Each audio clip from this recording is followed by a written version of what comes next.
good morning, afternoon, evening, or nighttime, wherever you are in the world. My name is Maria Ryan and I am the Web Archivist at the National Library of Ireland. I am also co-chair of the Iipc training group, along with Claire Newing of the National Archives UK and Lauren Baker of Library of Congress, who we will be hearing from shortly.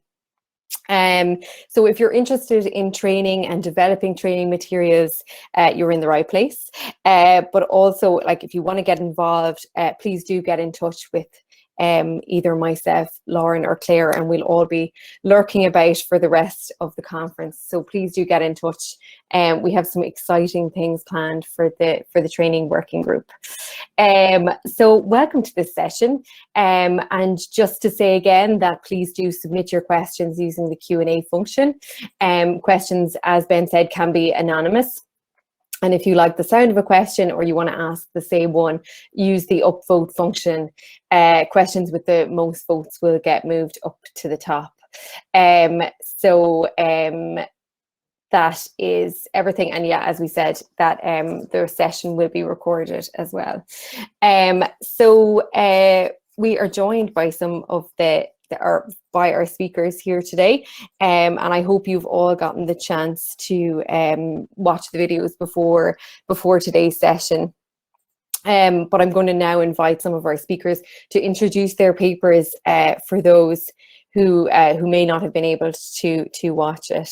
So firstly, I am going to hand you over to some of the members of the Library of Congress, the Library of Congress's web archiving team, of which we probably don't need to make any substantial introductions, but Abbie Grotke is the web archiving team lead and also chair of the Iipc this year, and Abbie is joined by her colleagues Brenda and, as I said, my co-chair on the Iipc training working group, Lauren Baker. So I'm going to hand over to Lauren now, I believe, to briefly introduce her team and her paper.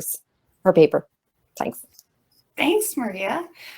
So in our video presentation, Abbie talks about the web archiving training that we do for our colleagues within the Library of Congress and how that's been evolving over the past few years. So to give a bit of background, we are the technical team that manages the web archiving program. And so one of our roles is to support the subject experts who actually select the content. So we work with more than 100 of these experts, and we call them recommending officers, and we're responsible for providing them with training in particular on how to use our in-house curatorial tool, which we call DigiBoard. So starting in 2018, we saw a lot more staff getting involved with web archiving, and this was in part due to a new library-wide digital collecting plan. So with that, we heard a call for more training, please. And our first step was to survey our staff and ask them what they wanted to see. And to our surprise, that was classroom training, which we had actually not done before. But from there, Abbie and Brenda started organizing and leading our first Getting Started training for beginners, either new to the library or new to web archiving in general. And we learned a lot of lessons there, everything from how to best structure a classroom session to just how to manage registrations. So also as a result of the survey, we started adding project kickoff meetings for when we started new collections. We began holding monthly open office hours for staff with existing collections who just needed quick refreshers. So in a few short years, the more formal training of our program became better established. But of course, 2020 marked a lot of additional changes and an increase in web archiving interest once again. So that really underscored for us the need to for our team to continue supporting our colleagues with training. So we quickly pivoted to online office hours once we moved to remote telework. We improved our online training guides, and we switched our focus from beginner training to the development of a brand new advanced training for 50 collection leaders who were now required to take part in an annual review and process and management of their collections. So as we're looking ahead this year, we're returning to those getting started materials. We're making them into short online videos, which is better suited for our more virtual work environment. And we're also able now to take advantage of the Iipc beginner resources that weren't yet available the last time we put together our getting started training in-house. So we're also happy to say that a number of our LC staff attended the DPC Iipc beginners course that was offered last year. So we're excited to talk with you all about training today and take any questions that you have. Thank you so much. Thanks, Lauren. So I'm now going to turn to our second speaker, who is Samantha Abrams. Samantha teaches at the University of Wisconsin-Madison iSchool, and she is the Collections and Partnerships Coordinator at the Center for Research Libraries. She was previously the Web Resources Collection Librarian for Ivy Plus Libraries. So Samantha is going to introduce her paper now. Thank you, Maria, and thanks to the others. Yeah, so my name is Samantha Abrams. Like I said, I am the Collections and Partnerships Coordinator in an organization called the Center for Research Libraries in Chicago in the United States. And I also teach at the University of Wisconsin-Madison. So I teach web archiving to both master's students as part of the iSchool, which was recently renamed from the School of Library and Information Studies. And I also teach a course that's continuing education based, so it's open to professionals anywhere in the world who are interested in acquiring web archiving skills. So in my, I think, 3 years teaching this course, I've had students mostly from the United States, but also from Hong Kong and Dubai, several people from Canada. So it's been a fun experience. What I talk about in my presentation is my approach to teaching. So the courses that I teach are very short, so they are 5-week and 6-week courses. So it doesn't leave a lot of time for the nuance of web archiving or getting into some of the deeper technical problems. But what I really try and do is give the students a foundation that they can then build on and continue their education with other tools that are available. In fact, I share tools from Iipc with them, or with the Library of, from the Library of Congress with them, so they know the concepts and they can continue their learning. A brief rundown of the things we cover. So we spend some time talking about collection policies. So something that I try and drive home is the organized collecting of information from the internet. So not just trying to collect every single thing that they come across, but really trying to define their scope and their purpose. We do a round of quality assurance in Archivit. So we run test crawls in Archivit, which is the most popular web archiving tool in the United States still. So I feel very important for students to get exposure to that tool. We look at metadata and access. So I ask students to think about how they might provide access to their collection, what fields they might use to put their collecting in context. Then we spend a week using some other web archiving tools that are free and open source. So we use Web Recorder and Conifer, and we also use PermaCC out of the Harvard Law Library. So getting them to reflect on the differences between tools, but also use some more manual iterations of those tools. And then finally, we spend some time on a wrap-up, essentially instructing the students to think about how they would make the case for a web archiving program at their institution, because I know that learning the tools is kind of one step, and advocacy for a program and advocacy for funding is another, especially in a country where we don't have deposit laws, where we are required to collect the entirety of a domain. So a lot of our collecting can be thematic, and often institutions aren't interested in spending money on that. I also discussed some of the challenges, in addition to being a very short class. It's difficult to do technical work from a distance, so the classes are online. So I'd love to teach a course in which we use even more advanced tools from, say, the command line, but that's really difficult to, figure out when my student is 8 time zones ahead of me, you know, in a different country, which we're finding out with Zoom conferences. So I'd love to, you know, chat and hear if you've had any experience teaching, and I'm happy to answer any questions about my approach. And yeah, looking forward to the discussion. Thank you. Thanks, Samantha.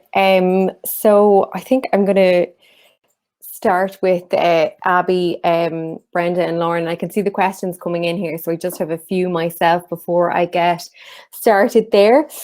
Offering in-house training, I think, is really interesting, and it's something that I've done in the past, to varying levels of success, and I'm sure lots of people feel the same.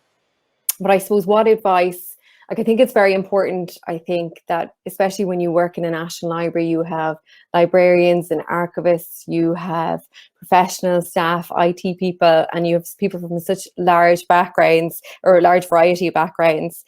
It's so important to be able to provide training, but obviously you spoke yourself about some of the difficulties. But if you were to like start over again, I think what would be your main what would be the advice that you would give somebody about starting a training course like the one that you have in the Library of Congress? I think for me, it has been a lesson in making sure that we're targeting the training for the people who need it mostly, because again, in my presentation, or in our presentation, we talked about how we had a lot of people just dropping in because they were curious about web archiving and they thought it was cool and they wanted to archive maybe their personal content. And we're like, no, we're doing this for work. We need the people that are here and need the training to actually get the work done. That was one big lesson learned for me in terms of how we structure it and how we focus that. But I think we've refined it. We're also refining it as we go. And Lauren, I don't know if you want to talk a little bit about the work we're doing for our next phase of training, which is kind of taking what we learned and moving it into, you know, we're repackaging the documentation we already have. But there's just so much to cover. So much and we have a wide range of knowledge about web archiving. So you might have somebody who doesn't know anything, that needs to do this for their job or doesn't have the technical skills. And we have to kind of train them up in understanding the web in some cases. Some people don't use the web as much as we all do, but they have a subject expertise and a requirement in their job to select content from the web. So it can be a challenge. I'll stop talking now.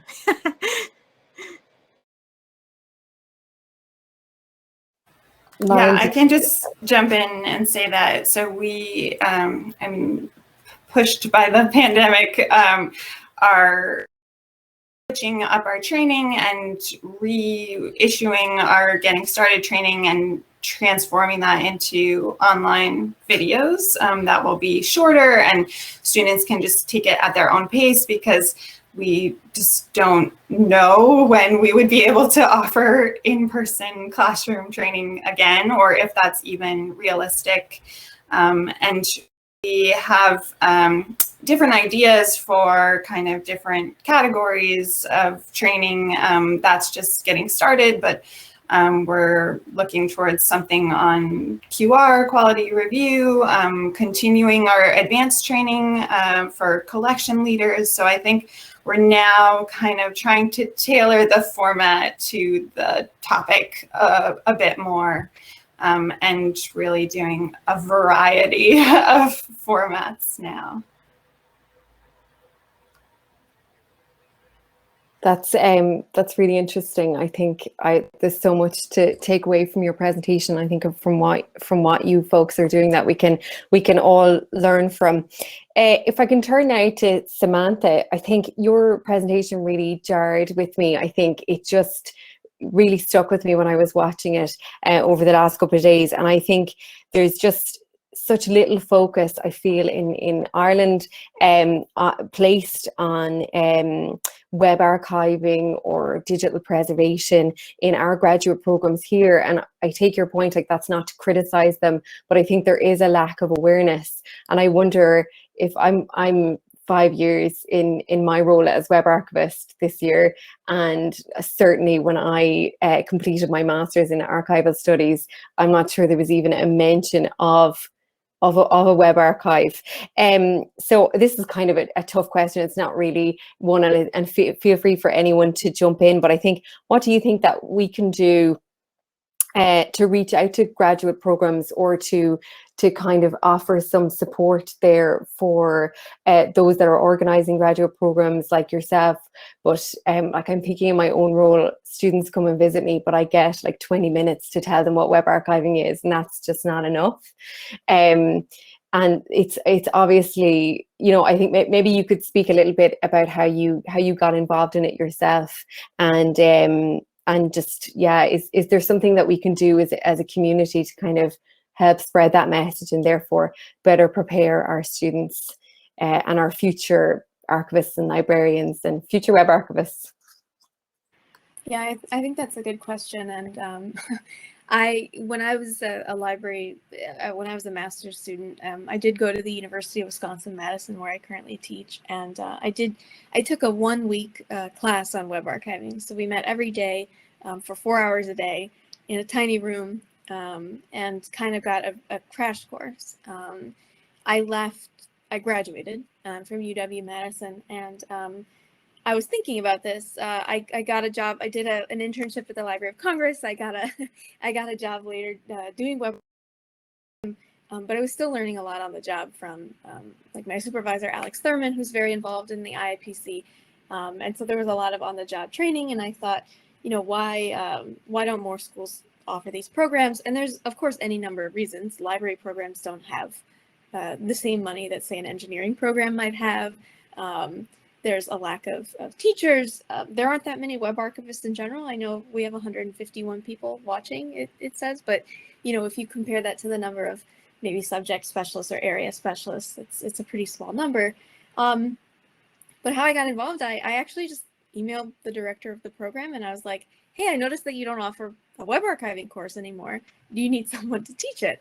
And she was like, actually, yeah, can you send me a syllabus, and we'll go over your idea. And they decided not to offer it through the master's program, but then said, you know, excuse me, there's this opportunity for a continuing education class. Would you be interested in teaching it?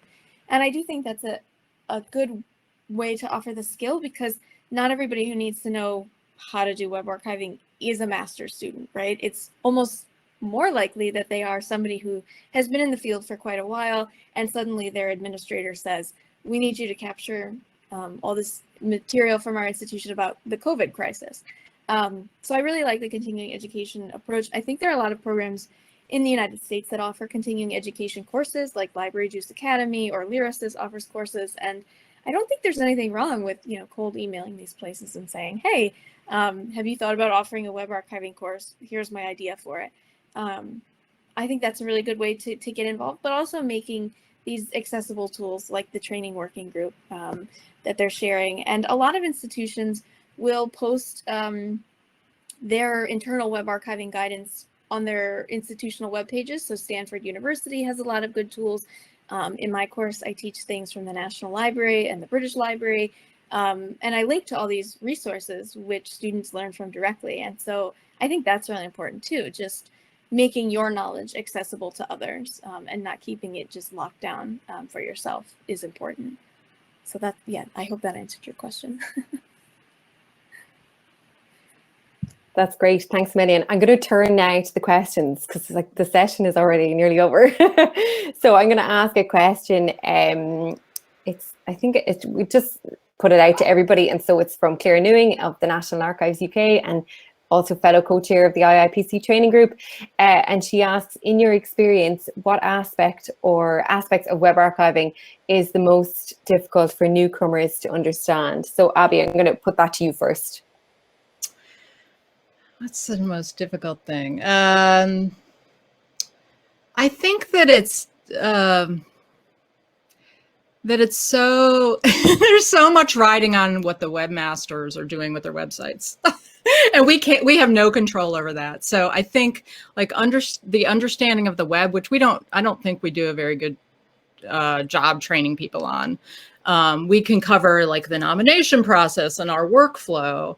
But then when you get to the parts about the actual website that you're looking at that you want to select, our team actually doesn't cover the selection process or the training in that. So it's all intertwined, and pulling it all together in one session is, again, really hard to do. And trying to explain all of those concepts and get them to retain it in a newcomer session is really hard, because they go away and then they don't do it, and then they forget everything we've told them. So if they aren't working on it every day, which most of the people we're training are not, they're doing this just part-time, they lose the skills very quickly. So if we give them too much information and try to explain everything and the whole process, then it's hard.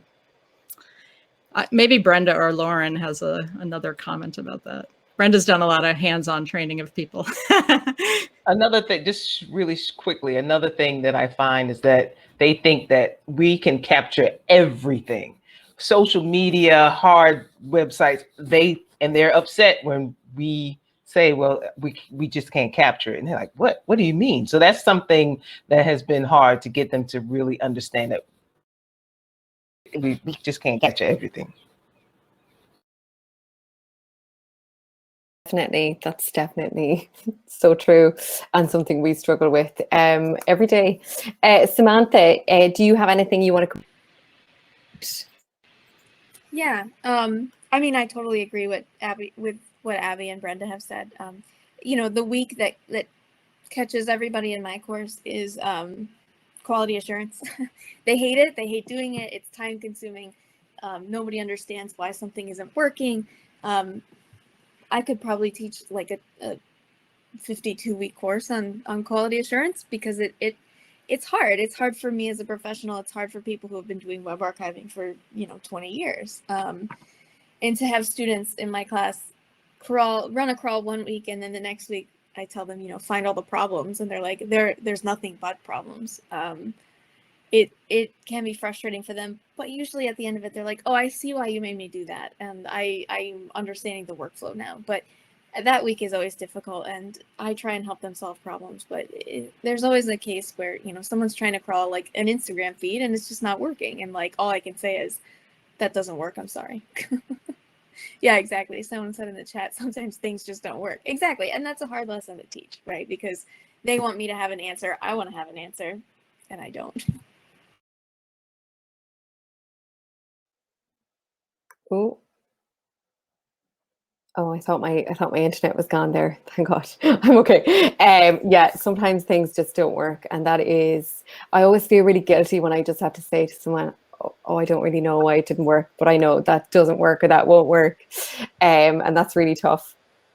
There's a question here that I actually was going to ask you folks, and in training, it says from Penny Baker, you are focusing on things like are you focusing on things like the ethical risks and opportunities that they present to both those documenting and those documented? And I think that's really interesting. Like, are we focusing on the hands-on practical, but also like, how do we address those theoretical issues? So whoever wants to jump in there, please do. Say that we are not from where we sit, and again, because the collection development and the recommending officer training happens by others and at a different time. Like, our training is just covering the workflow and the process. Really, it's not getting into why or how or the ethics. So I don't know, Sam, do you remember that at all? Yeah, I do. It's, again, that's another course that could be a year long, right? In week 1 of my course, it's an introduction to a lot of the concepts. So in addition to just learning about some of the tools that we'll use, I also introduce students to projects like Documenting the Now, Project Stand. I have them read the Social Feed Manager. I think there's a white paper or something where they talk about the ethical considerations of collecting social media. It resonates with a lot of students. They're interested in, especially students who are studying web archiving now, they're interested in documenting protest movements and contested elections and political, craziness, I guess. And I do think it's important to offer these things up front. I provide a space for discussion of these issues, and I encourage them to seek out these organizations that are doing that work. I also have a few external and optional links. Because my students only have to do 2 hours of work a week, I can't force them to sit at their computer for 10 hours. I link to things like various approaches of care to collecting, or I think there's one paper by Michelle Caswell in the United States that's about like feminist collecting and thinking about things like that and collecting. So I do encourage it. I'd love to teach a follow-up course that's where we just have time to talk about the ethics of collecting, but I haven't been able to successfully pitch that one yet. Really interesting. That's something that came out of the Iipc training group session that we just had, and kind of issues around ethics. So I think there's a demand there for it. So maybe that's something that we could get involved in. We have 4 minutes left. So I'm going to ask a question that was really upvoted there from Esther. Where to start with educating yourself if there is no in-house knowledge? And I think that's something that many people face.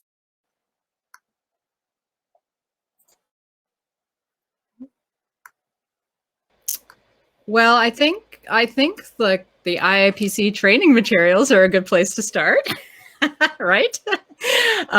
So that's great, and we didn't have that when we started our adventures years ago. So just having that foundation to be able to point to and reuse and repurpose is really great. And then taking advantage. I know Sam's materials are available for anybody to look at. So just viewing what's out there already is really helpful. And then coming to these events, coming to any Iipc event will expand your brain in so many different ways. So just engaging with the community, I think also. I don't know if others have thoughts.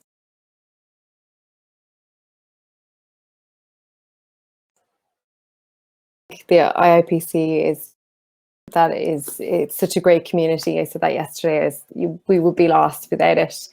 I have a question here. So what kind of feedback have you had after trainings, and how has it changed their views about the topic? I get a lot of, I mean, the main thing that I get is this course were longer, and me too. Me too. I also, I get a lot of feedback on tools, which I will sometimes pass along to those organizations, which I think is really handy. And I sometimes feel like my students get into like an existential loop where they're like, what am I doing? Am I doing this correctly? And I don't mean to do that, but some of their feedback is like, I really learned to think about what I'm collecting and why I'm collecting it, which I think is really important. Abbie and Lauren and Brenda, I don't know if you get that from folks too. Yeah, I mean, I put in the chat, but we tried to have people fill out a form after the class that we kind of put together at the last minute, and everybody was like, yay, I love the training. And that's about the extent of the feedback we got. But I think day to day, we get a lot of positive feedback from the people that we work with. We try to be as helpful in our day-to-day interactions with the staff, answering questions, pointing to our training materials, trying to engage with people. And we get positive feedback from the recommending officers that we work with through that, and then have revised our approach and our documentation every day, basically, when we have a new question that comes up and we need to add it to our FAQ. Lauren or Brenda, anything else to add on that?